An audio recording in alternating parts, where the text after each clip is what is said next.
वरिष्ठ नागरिक तीर्थयात्रा योजनार शुभारंभ कले मुख्यमंत्री। 6टी जिलूर 800 वरिष्ठ नागरिक शिरडी और नासिक को आरंभ कले तीर्थयात्रा। चलित वर्ष राज्य में 8000 वरिष्ठ नागरिक शिरडी, नासिक, कोलकाता, दक्षिणकाली, कामाख्या, अयोध्या और वाराणसी को करिवे तीर्थयात्रा।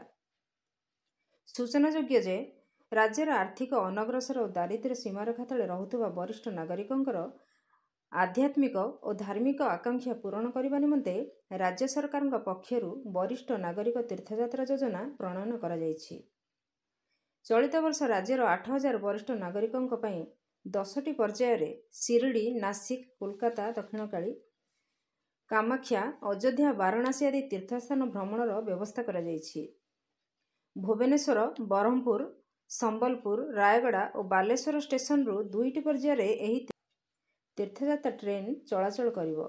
मुख्यमंत्री कहिथिले जे तीर्थयात्री माने जेपरि सुरुखुरुरे सुविधार भ्रमण और दर्शन करिपारिबे सेथिपई सेमानक सहित पूरा यात्रा समय रे स्वतंत्र अधिकारी, गाइड और डाक्तरी दल व्यवस्था करा जायछि।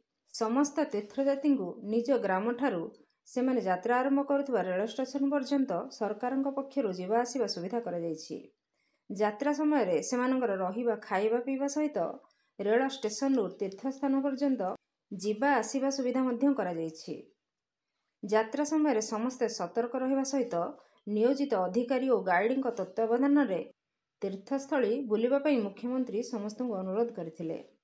कार्यक्रम रे उपमुख्यमंत्री श्रीमती प्रतिभा परिड़ा कहिथिले जे आम राज्यर सांस्कृतिक पर्यटन वरिष्ठ नागरिक तीर्थयात्रा योजना हेउची एक अनन्य कार्यक्रम। एही तीर्थयात्रा आपण मानक एक नूतन दृष्टिभंगी और अनुभव प्रदान करिवो।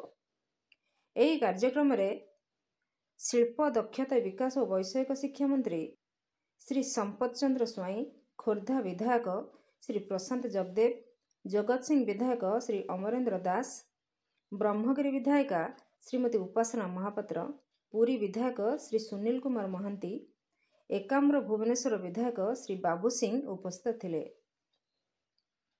पर्यटन विभागर स्वतंत्र शासन सचिव श्री बालमुकुंद भूया कार्यक्रम रे समस्त को स्वागत करथिले। Bureau report, Nagaraj news.